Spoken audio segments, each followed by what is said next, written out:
Hello दोस्तों, नमस्कार, सत श्री अकाल। मैं हूं आपका दोस्त इंजीनियर प्रतीक सिंह और आप देख रहे हैं आपका अपना चैनल बेटर ट्रिक्स। दोस्तों, आज के इस वीडियो में आपको बताने वाला हूं कि आप अपने कंप्यूटर या लैपटॉप में आईपी एड्रेस कैसे चेंज करें या आईपी एड्रेस की कैसे सेटिंग करें। दोस्तों, जैसे कि आप सबको पता है कि आईपी एड्रेस के थ्रू ही हमारा इंटरनेट वर्क करता है हमारे कंप्यूटर लैपटॉप में। साथ ही अगर आप किसी कंपनी में वर्क कर रहे हैं तो वहाँ पे भी जो भी इंट्रानेट और जो भी इंटरनेट वहाँ पे वर्किंग होगा वो भी आईपी एड्रेस के हेल्प से ही होता है। तो अगर आप भले ही आप ब्रॉडबैंड यूज कर रहे हो या आप किसी भी कंपनी का सर्वर यूज कर रहे हो, वहाँ पे आईपी एड्रेस कैसे मेंशन करना है और क्या सेटिंग होनी चाहिए वो पूरी इस वीडियो में मैं आपको बताने वाला हूँ। तो अगर आप भी जानना चाहते हैं तो इस वीडियो क्लास तक जरूर देखें। तो दोस्तों, अब हम आ चुके हैं अपने कंप्यूटर स्क्रीन पे और यहाँ पे अब हम देखने वाले हैं कि किस तरीके से हम अपने कंप्यूटर लैपटॉप में आईपी एड्रेस को चेंज कर सकते हैं अगर हमें रिक्वायरमेंट है तो। और साथ ही हम डीएनएस सर्वर की एंट्री कैसे कर सकते हैं और different types of application servers की एंट्री कैसे कर सकते हैं अपने कंप्यूटर लैपटॉप पे। तो दोस्तों, यहाँ पे अभी हम ऑलरेडी नेटवर्क कनेक्शन पे हैं, तो यहाँ तक पहुँचने के लिए यहाँ पे ही आना पड़ेगा हमें इन एंट्रीज को करने के लिए। तो यहाँ तक आने के लिए हमें अपने कंप्यूटर लैपटॉप के विंडोज और आर के बटन को प्रेस करना रहेगा। जैसे ही हम विंडोज और आर के बटन को प्रेस करेंगे कीबोर्ड से तो यहाँ पे रन प्रॉम्प्ट ओपन हो जाएगा। यहाँ पे एक कमांड हमें रन करना है, वो कमांड है ncpa.cpl। इसको हमें टाइप करना है, उसके बाद इंटर कर देना है। जैसे आप इंटर करेंगे तो अब आप यहाँ पे देख सकते हैं कि ओपन हो चुका है नेटवर्क कनेक्शंस एडाप्टर। अब दोस्तों, क्या होता है, दो चीजें होती हैं। एक पर्सनल कंप्यूटर्स होते हैं जो कि हम पर्सनल अपने घर पे यूज करते हैं, और एक होता है कॉमर्शियल। कॉमर्शियल मतलब बिजनेस नेटवर्क होता है, जैसे कि किसी कंपनी का नेटवर्क। तो अगर हम पर्सनल यूज पे कर रहे हैं तो अगर हम पर्सनल यूज में अधिकतर हम वाईफाई से कनेक्टेड करते हैं तो वाईफाई डायरेक्टली कनेक्ट हो जाता है, हमें कोई भी आईपी की जरूरत नहीं होती, मैनुअली हम आईपी नहीं देते हैं, ठीक है। और अगर हम लैन से भी कनेक्टेड हैं तो उसमें क्या होता है कि मॉडेम होता है ना, जिसको आप मॉडेम कहते हैं, वो मॉडेम होता है। तो इस पर भी आईपी ऑटोमेटिकली ही रहती है, उस पर डीएचसीपी कॉन्फ़िगर रहता है। और बहुत सारे बिजनेस नेटवर्क पे भी आईपी ऑटोमेटिकली ही असाइन होती है, लेकिन फिर भी बहुत सारी जगह पे हमें जरूरत होती है आईपी एड्रेस को मेंशन करने के लिए। लेकिन कई बिजनेस नेटवर्क पे ऐसा भी होता है कि आईपी एड्रेस भले ही ऑटोमेटिकली असाइन है, लेकिन बहुत सारे एप्लीकेशन की जो सर्वर की आईपी होती है उसको हमें डीएनएस एंट्री में एंट्री करनी होती है। तो आइए हम देख लेते हैं पूरा ज्ञान कि किस तरीके से हम आईपी एड्रेस को चेंज कर सकते, डीएचसीपी सर्वर का जो आईपी एड्रेस है उसको हम कैसे मेंशन करें और बहुत सारे एप्लीकेशन सर्वर की आईपी की एंट्री कैसे करें। तो यहाँ पे आप देख सकते हैं नेटवर्क एडाप्टर रहते हैं, ईथरनेट, जो ईथरनेट रहेंगे। अब जैसे यहाँ पे आप देख सकते हैं एक ये अनप्लग्ड है, तो सबसे पहले आप ये विंडो ओपन कर लें। तो उसके बाद जो भी लैन केबल है, जो जिसको हम इंटरनेट की केबल बोलते हैं, उसको आप एक बार इजेक्ट कर दें, मतलब कंप्यूटर से निकाल के और फिर से लगाएंगे। जैसे आप लगाएंगे, जिस भी ईथरनेट पे वो प्लगइन दिखा रहा हो कि जिस पे भी वो शो हो रहा हो, उस ईथरनेट एडाप्टर पे आपको राइट क्लिक करना है। उसके बाद प्रॉपर्टीज पे जाना है। जैसे आप प्रॉपर्टीज पे जाएंगे तो यहाँ पे आपको दो एडाप्टर दिखेंगे, इंटरनेट प्रोटोकॉल वर्जन 4 और 6। तो आपको 6 से टिक हटा देना है और 4 पे क्लिक करके प्रॉपर्टीज पे फिर से जाना है। जैसे आप प्रॉपर्टीज पे जाएंगे तो यहाँ पे आप देख सकते हैं अभी ऑटोमेटिकली आईपी एड्रेस असाइन है।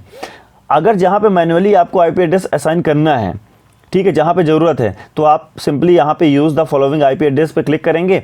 तो सबसे पहले आप उस नेटवर्क का आईपी एड्रेस दे देंगे। जैसे तो यहाँ पे एज एग्जांपल मैं दे रहा हूँ 10.121.3.5, ठीक है। उसके बाद आप यहाँ पे जाएंगे सबनेट मास्क पे, तो उसका जो सबनेट मास्क रहेगा, क्योंकि ये आईपी एड्रेस है क्लास ए की, लेकिन इसको सबनेटिंग के थ्रू क्लास सी का बनाया गया है, ठीक है।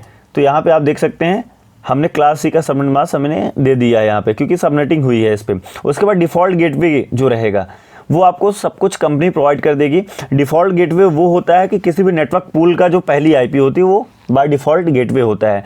तो ये पूरा नेटवर्क पूल है, तो इसका जो बाय डिफ़ॉल्ट जो आईपी होगी ये हमारे राउटर के लैन की आईपी होती है, ठीक है। तो ये 3.1 रहेगा। तो यहाँ पे आप देख सकते हैं ये इस पूल का आईपी है, तो इस पूल का जो पहला आईपी होगा यानी 3.1 ये हो जाएगा डिफ़ॉल्ट गेटवे। उसके बाद क्या होता है, प्रेफर्ड डीएनएस और अल्टरनेट डीएनएस होते हैं। डीएनएस सर्वर जो होता है हमारे डोमेन नेमिंग सिस्टम हमारे कंपनी का, ठीक है, उसमें दो होता है, एक प्राइमरी डीएनएस होता है, एक सेकेंडरी। तो यहाँ पे एक प्रेफर्ड होगा जो प्राइमरी डीएनएस का सर्वर होगा, और जो अल्टरनेटिव का रहेगा वो सेकेंडरी रहेगा।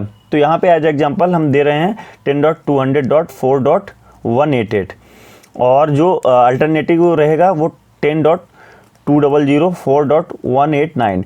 आप यहाँ पे देख रहे होंगे सेम आईपी दिख रहा है, सिर्फ आखिरी की आईपी चेंज है। तो कोई भी डीएनएस सर्वर रहेगा, अल्टरनेटिव और प्रेफर्ड डीएनएस सर्वर का जो लास्ट का आईपी एड्रेस रहेगा वो सिर्फ एक डिजिट आगे पीछे रहेगा, ठीक है। ये जानबूझ के ऐसा दिया जाता है जिससे ये कम्युनिकेशन बेहतरीन तरीके से हो सके। तो ये हो गया मैनुअली आईपी एड्रेस असाइनिंग। लेकिन मान लीजिए कि आपके यहाँ डीएनएस सर्वर के थ्रू ही आपको मैनुअली नहीं करना है, आपको ऑटोमेटिकली ही करना है, तो आप सिंपली ऑटोमेटिकली पे क्लिक कर दें। उसके अलावा अगर आपको बहुत सारे एप्लीकेशन सर्वर की आईपी को असाइन करना है, उनके डीएनएस एंट्रीज करनी है, तो आप सिंपली यहाँ पे, अभी आपको फिर से बता दे रहा हूँ, एडवांस पे जाना है। उसके बाद यहाँ पे डीएनएस का ऑप्शन रहेगा।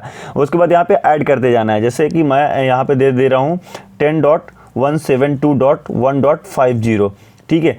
एक एंट्री आपने कर दिया, वो एंट्री यहाँ पे दिखने लगेंगी सब कुछ। उसके बाद दूसरी एंट्री आपने कर दिया 10.20.4.25, ठीक है। ऐसे करके सर्वर, जितने भी सर्वर की आईपी होगी वो सारा आप यहाँ पे दे देंगे, ठीक है, सारी एंट्रीज करके। उसके बाद आप ओके कर देंगे, ठीक है। तो वो डीएनएस यहाँ पे ले लेगा, ठीक है। आपको यहाँ पे आपको ध्यान देना है कि जो भी आप यहाँ पे एंट्रीज करेंगे ना, तो जो डीएनएस सर्वर की एंट्री रहेगी वो सबसे पहले आपको देना है। दोनों डीएनएस के यहाँ पे एंट्रीज कर देना है, तो बाय डिफ़ॉल्ट यहाँ पे ले लेगा, ठीक है। उसके बाद एप्लीकेशन सर्वर का जो आईपी रहेगा वो भी डीएनएस एंट्री पे देना है।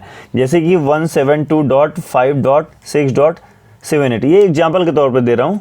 तो ये सारी एंट्रीज यहाँ पे दिखेंगी, लेकिन सिर्फ जो डीएनएस सर्वर का अल्टरनेटिव और प्रेफर्ड डीएनएस रहेगा वो आपको सबसे पहले देना है, जिससे वो यहाँ पे ऑटोमेटिकली आ जाए। उसके बाद आपको ओके कर देना है।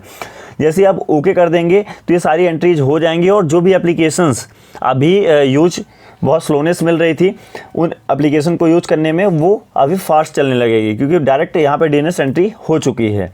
तो इस तरीके से दोस्तों आप आईपी एड्रेस को यहाँ पे मैनुअली भी दे सकते हैं, ऑटोमेटिकली भी दे सकते हैं किसी भी कंप्यूटर लैपटॉप पे।